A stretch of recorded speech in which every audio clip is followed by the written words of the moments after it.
The International Olympic Committee has the honor of announcing that the Games of the 32nd Olympiad in 2020 are awarded to the city of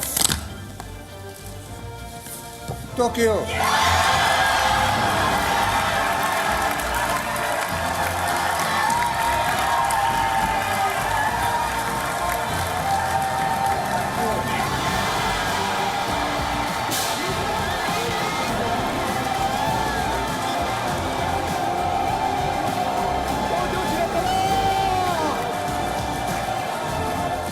Almost 8 years ago, Tokyo won the bid to host the 2020 Summer Olympics, beating the other two candidates, Istanbul and Madrid. Perhaps the seeds of this year's Olympic Games were planted in 1964, when Japan hosted the sporting spectacle for the first time.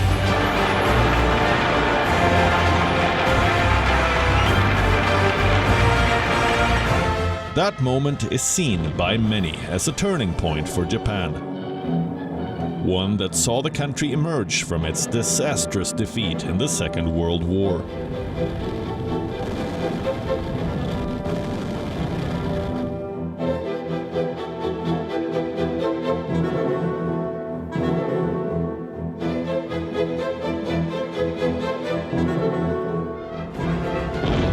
The 1964 Summer Olympics is also marked by the very first Games held in Asia. The Tokyo 2020 Games will be the fourth Olympics held in Japan. This makes Tokyo the only Asian city to host the Summer Games twice. Japan has been bidding for the Olympic Games almost constantly since the 1930s. Tokyo became the first non-Western city to win an Olympic bid in 1936. The 1940 Summer and Winter Olympics were both scheduled to be held in Japan. But Japan forfeited its rights in 1937 when it went to war with China.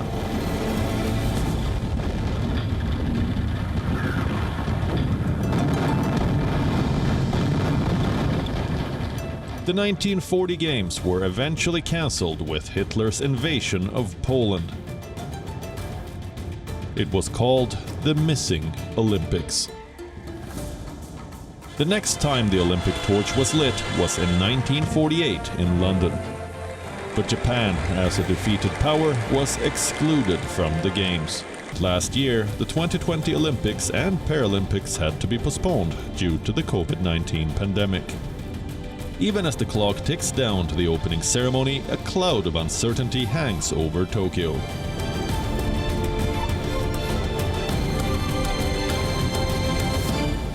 The COVID-19 pandemic is still raging on in Japan and other parts of the world. And there have been mounting calls in Japan to cancel the event.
Despite the backlash, the Japanese government insists that the games must go on.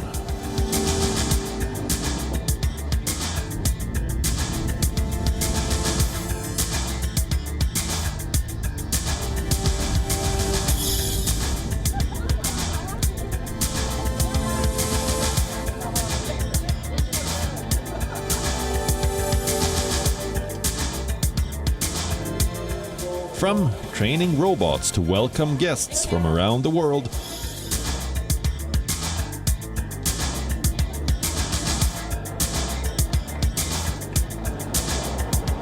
to connecting all the venues of the games.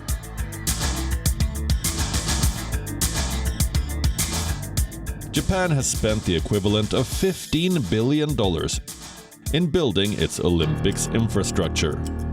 Huge sums are also at stake for sponsors and broadcasters.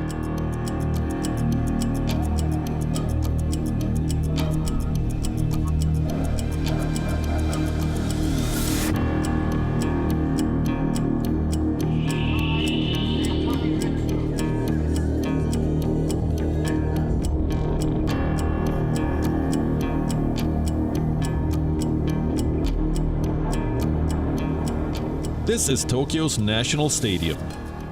The 54,000-seating sports arena served as the main stadium for the opening and closing ceremonies, as well as being the venue for track and field events at the 1964 Summer Olympics.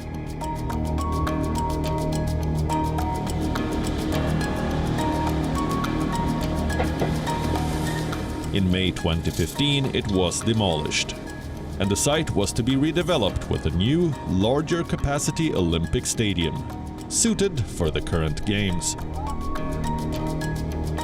The new seating capacity now stands at 68,000, but most of it will remain empty for the next 2 weeks. Given the latest worldwide dramatic developments in the spreading of the virus, we did not see the opportunity anymore to organize Olympic Games which safeguard the health of every participant.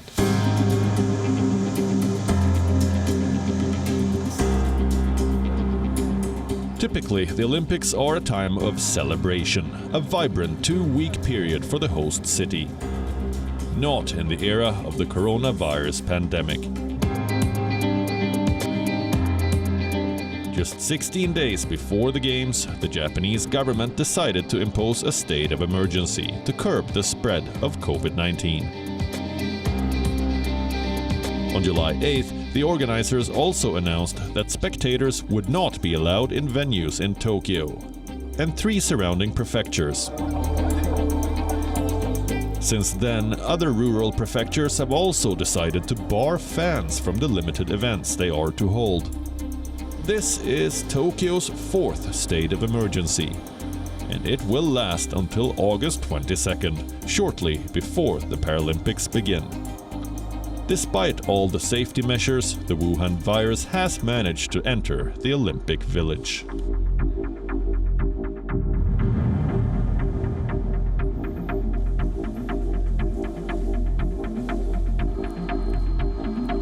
As of July 22nd, more than 70 people accredited for the event have tested positive for COVID-19.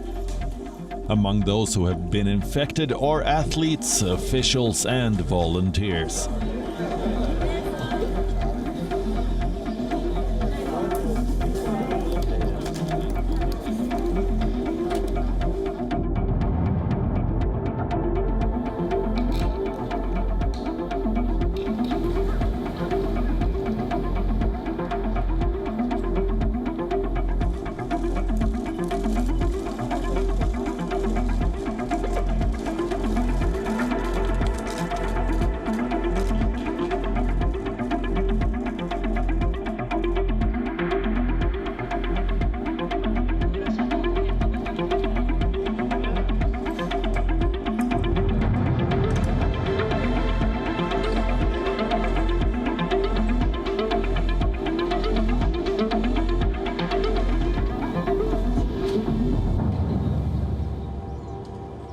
Just days before the Olympics, 3 members from South Africa's Olympic football team also tested positive for COVID-19 after arriving at the Tokyo Olympic Village.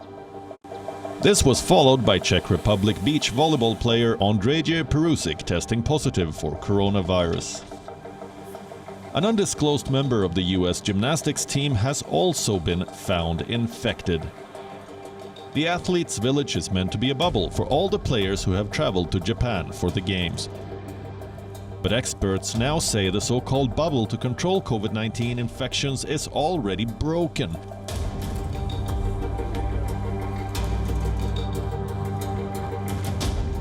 It now poses a risk of spreading infections to the general populace of Japan.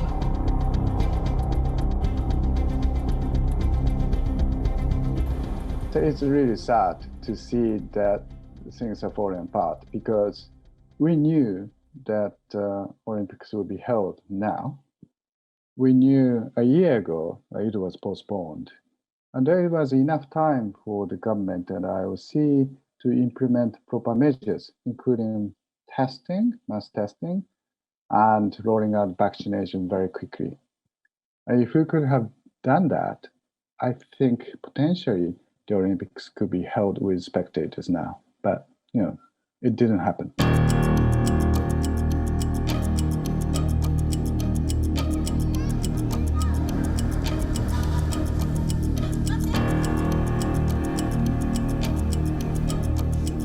So why has Japan failed to control the COVID-19 spread?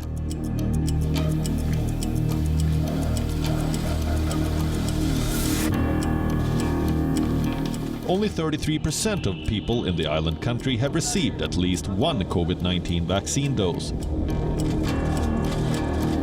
The vaccine rollout has been among the slowest in wealthy nations. The vaccination push did gain steam in the month of June, but ebbed again due to supply and logistical snags.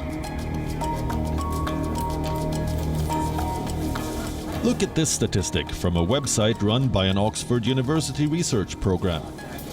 During the course of the pandemic, Japan performed about 60 COVID-19 tests per 1,000 people, compared with 130 in South Korea and 1,000 in the United States. Instead of mass testing, the Japanese government decided to prioritize preventing clusters from spawning new clusters. So far, Japan has recorded more than 840,000 cases and 15,055 deaths. Daily new infections in Tokyo in the month of July are averaging over 1,000, an increase of 40.5% over previous weeks. The International Olympic Committee President Thomas Bach had said that testing and quarantine protocols would leave zero risk of Games participants infecting residents in Japan. This is hard to believe now. Staging a major sporting event amid the coronavirus pandemic is hugely challenging. Unhappy with the progress, roughly 10,000 out of the 80,000 volunteers originally scheduled to help at this summer's Tokyo Olympics and Paralympics have quit. Should organizers not have reconsidered the Olympics given that Japan is struggling to contain cases? Why is Japan failing so badly when it comes to vaccinations, even though it had over a year to prepare for the Games?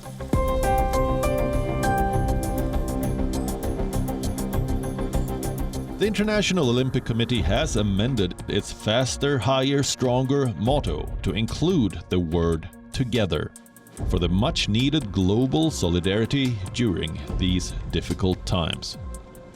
But words alone are not going to help Japan. Public health experts have warned that seasonal factors, increased mobility and the spread of the Delta variant could lead to a surge past 2,000 cases per day in Tokyo by next month. Levels that could drive the city's medical system to the brink of chaos. The opposition is so strong and the situation so grim that the chief of the Tokyo 2020 Organizing Committee has not ruled out cancelling the Olympics even at the very last moment. With regard to infections, what will happen to the status of infections? We can't predict what will happen with the number of coronavirus cases. So we will continue discussions if there is a spike in cases. I think that is all I can say at this juncture. At the 5-party meeting which was held the other day, we agreed that based on the coronavirus situation, we will convene 5-party talks again. At this point, the coronavirus cases may rise or fall, so we will think about what we should do when the situation arises.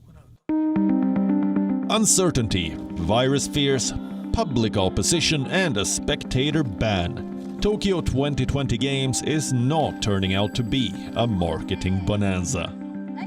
Brands are concerned about being associated with an event that is unpopular with the public. One of the major sponsors of the Games, Toyota, decided not to run Games-related TV commercials because of lackluster public support for the Olympics. Earlier this year, many sponsors scaled down their advertising campaigns and delayed marketing events as well. And perhaps the biggest worry for sponsors: what if the Games are derailed midway? Is there a contingency plan?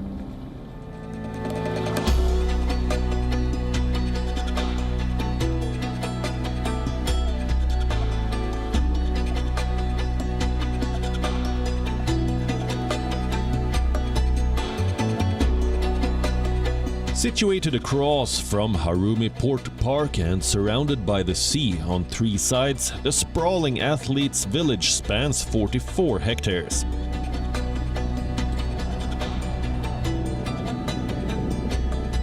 It is divided into 3 different areas, and the residential zone is where athletes live. It is expected to host 18,000 athletes and officials inside 21 residential buildings.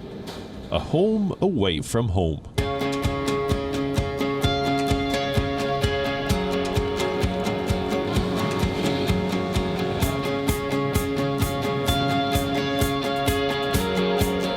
Let's look at some rules participants have to follow during their stay. While getting vaccinated is encouraged, it is not mandatory. The rules for athletes at the Games are dictated in a guide called the Playbook. Here's what it says. Athletes will be required to quarantine for 3 days after they arrive. Athletes have to stay 2 meters or about 6.5 feet apart from others, except for situations like being on the playing field. This has to be maintained at meal times too. Physical interactions including hugs, handshakes and high fives are not permitted either. They must also wear face masks at all times except when eating, drinking, sleeping, training or competing.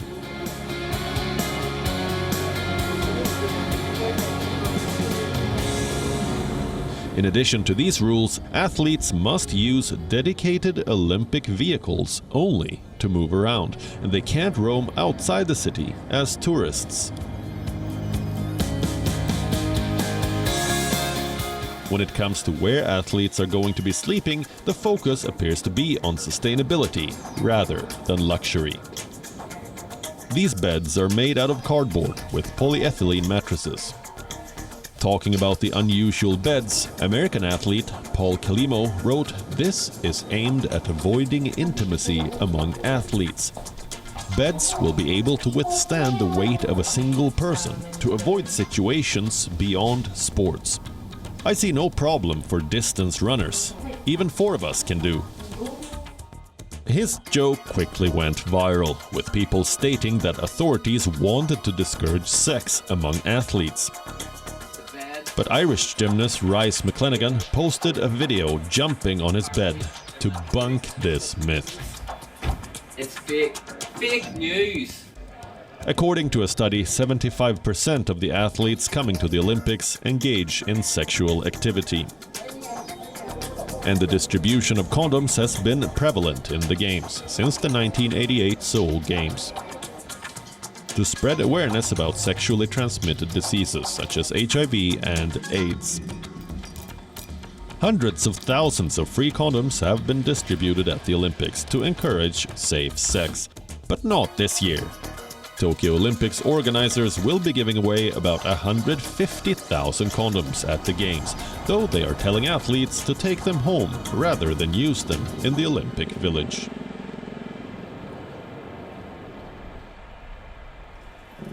All athletes and others visiting Japan for the Games are required to have a smartphone and to download 2 apps for health reporting and contact tracing.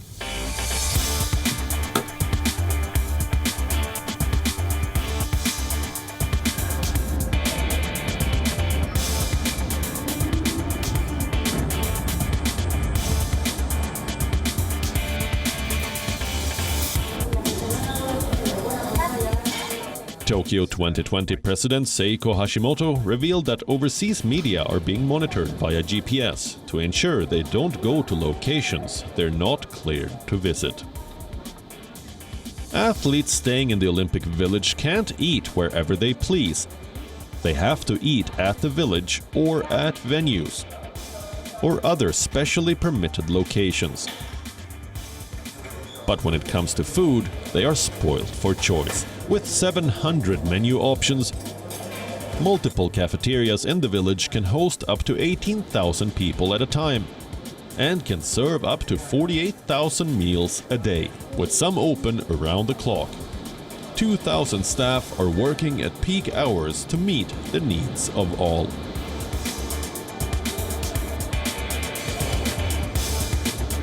Despite all these rules, the Olympics village bubble has been broken. Though the village is equipped with isolation centers, the risk of COVID remains high.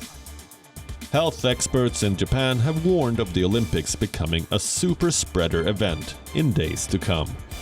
But the World Health Organization says the Games must go on. The world needs now more than ever a celebration of hope. The celebrations may be more muted this year, but the message of hope is all the more important. Interestingly, just 3 weeks ago, the same World Health Organization had blamed the European football tournament Euro 2020 for a rise in COVID-19 cases across Europe.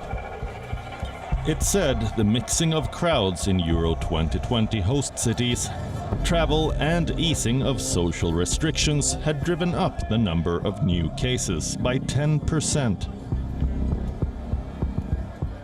Germany's Interior Minister Horst Seehofer called European soccer's governing body UEFA utterly irresponsible for allowing big crowds at the tournament.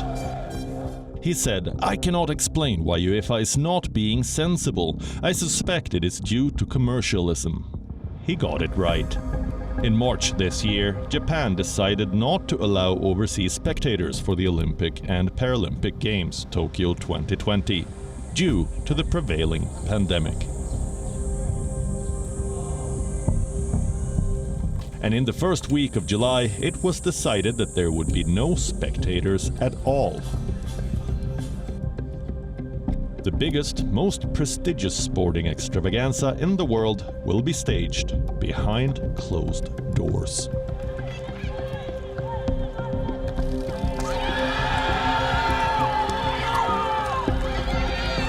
No fans will be witnessing the extraordinary feats of sporting endeavor firsthand.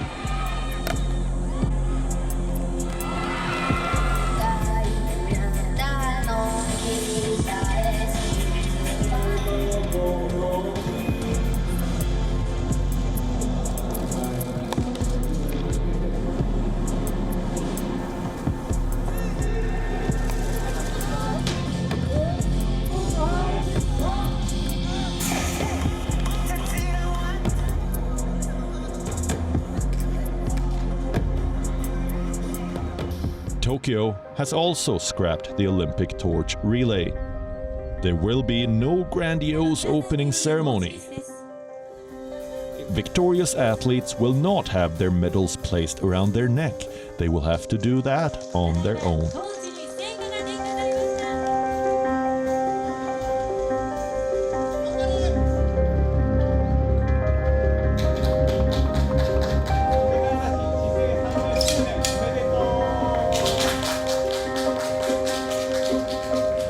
It's not surprising that many are already calling it the no-fun Olympics. And then there's the worry that Tokyo 2020 will serve as a super spreader event. It is estimated that Japan stands to lose $16 billion if the Olympics were cancelled. But with no spectators and a surge in infections, Japan has little to gain.